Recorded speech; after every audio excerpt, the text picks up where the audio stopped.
Kula mugi katur wonten ngarsa paduka Sang Mahayogi Begawan Kesawa Sidi. Raden, sira iku sapa? Kula panengah Pandhawa pun Arjuna nggih Janaka nggih Permati.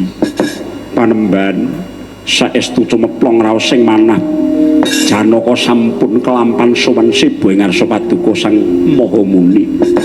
Raden iya. Ya tak tampa sembah mulang. Apa darunane dene sira kepengin prapta sapatemun kelawan Kesawa Sidi? Wis dening manah mboten sanes kepengin nyantrik dhateng paduka Sang Maha Pandhita. Tanah sanes kejawi namung kula kepengin pasrah bebasan sarah munggo ing lautan, ula munggo ing rampatan. Sumangga agen paduka pareng badhe amurba dhateng jiwa raganing Permati Penemban. Dasaripun miturut pawarta ingkang sumebar biyawara ingkang sampun rata bilihing mriki papaning pepakemang kutha Rama.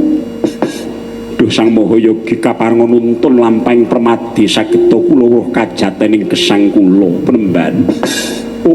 Raden Panengah Pandhawa, sira kawentaring jagat minangka dadi satria lananging jagat. Iya. Yen ngono aku ora bakal kabutan nampa pasuwitanira. Watone sira percaya tuh lahir lan batinmu Janaka inggih mekaten Penemban. Kejaba salkiku minangka tandha sih pun bapa marang sira. Binaku darbe siswa enggal ingkang tuhu setya bekti marang bapa guru. Sira tak paringi bebungah maragake tumuli tampanana Raden. Susah sesah ngarampi ngerambat dedongko dangkun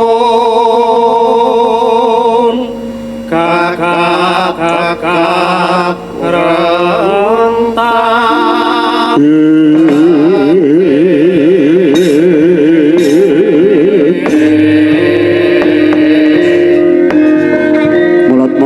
Arjuna Ismunira kamanungsan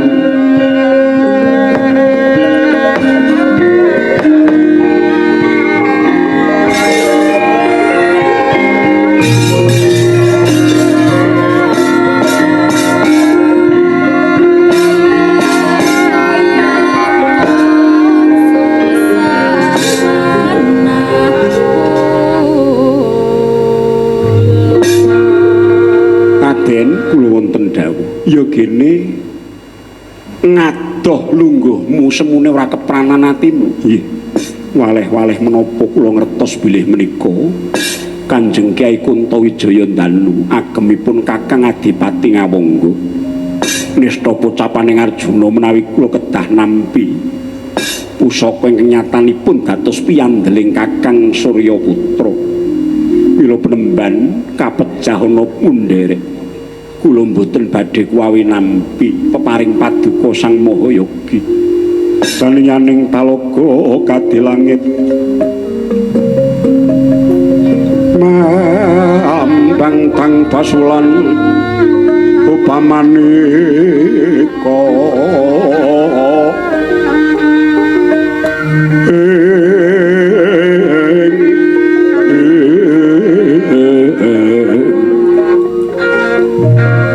bintang tulya kusumaya sumawur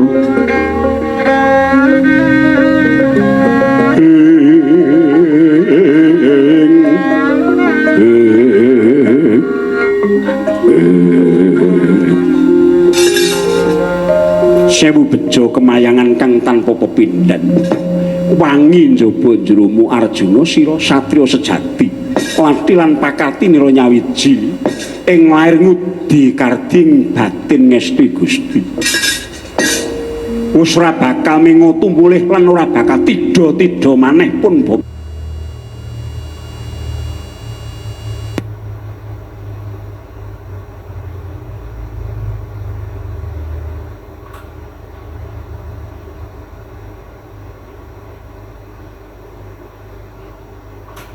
kang urip tulaten danane dene tandar pirasa serik nadan diduduki diregeti nanging tetep asih tumraping alam uga hambeking geni ingkang kulina masesa lan brasta yen to dadi ratu lan uga satriya kudu wani tatak amu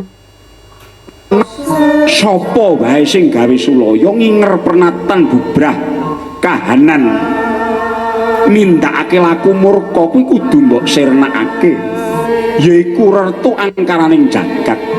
Duh penemban piye Permati kenging menapa setunggaling satriya lan ugi ratu kedah wantun brasta ingkang endang lepat ngunjara para durjana mongko para durjana ingkang katetepaken lepat kala wau kathah-kathahipun boten purun dipun patrapi paukuman kapara malah pados 1000 cara supados uwal saking hukum penemban. Iya mula hambeke kaya dene geni kaya Bathara Brahma lamun ratu ora kendel lan ora dadak matrapi paukuman yekti hukume ora jejeg wibawaning ratu bakal keplorot temah nuwuhake rasa ora adil ingkang tundhane mung diece dening para durjana. Nuwun sewu penemban najan ratu menika jejeg mrasta durjana nanging menawi nayaka ingkang kejibah njejegaken adiling hukum malah ndagangaken panguwaos pidak jempol kalian durjana lajeng kados pundi penemban Raden sing wis sagu dadi ratu pancen kudu waspada kaya laku ning geni gelem brasta Raden pancen ya abot ngempakake katresnan lan kewajiban iku yekti mung kudu mawas siji kang tinuju ya kuwi jejeg ing adil. Inggih penemban sak banjure wataking banyu ingkang angka 3 ya kuwi tumindaking panguripan biswa dadi pangarsa ingkang nguripi krana dadi tuk sumber-sumbering sarana kanggo butuhing urip. Banjur lakune angin kaya dene Bathara Bayu watake bisa manjing ing ngendi papan wae werdine tulaten kanthi bisa ngrengkuh beda-bedaning panembah gegolonganing budaya lan bangsa. Nggih banjur Surya ora mung gawe padhang nanging uga nguripi marang kawulane ngayomi nulungi sarta ngentasake saka memala.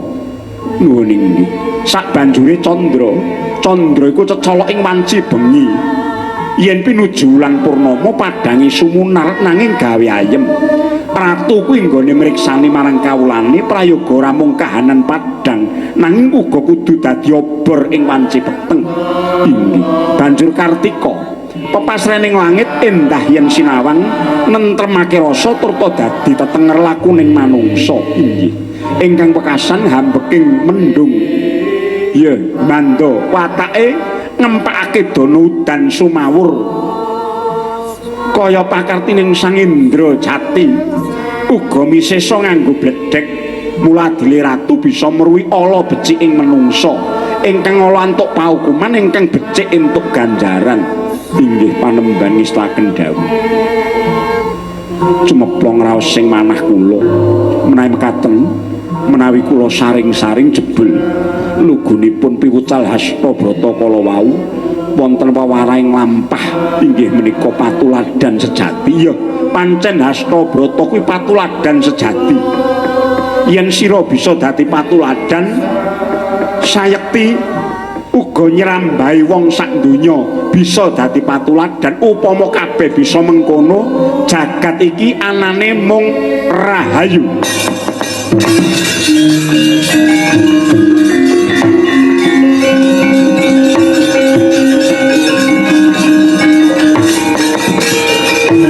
Panembang ngaturaken agenging panuwun. Iya ya Raden aja kesuwen tak tundung bali yo.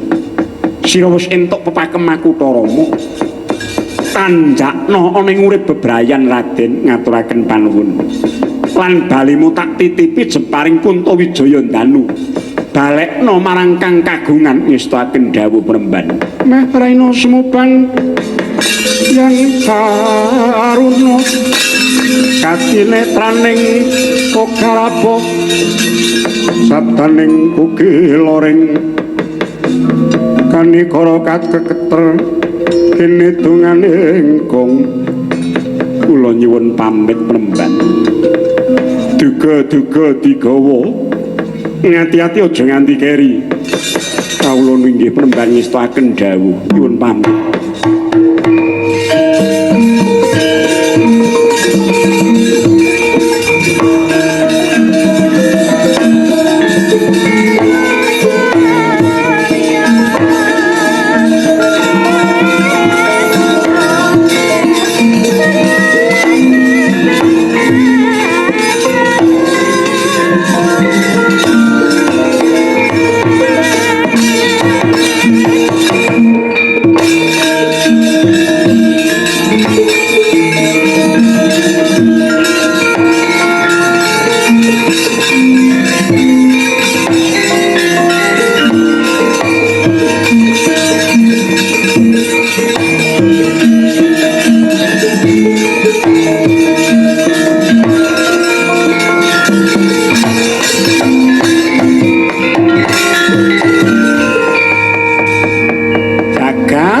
Tungkara Dimas Permadi si Adora mulat lan ora rasa lamun ta sejatinipun Kakang Dwarawati. Muga-muga si Adi tansah manggih jaya Dimas Permadi.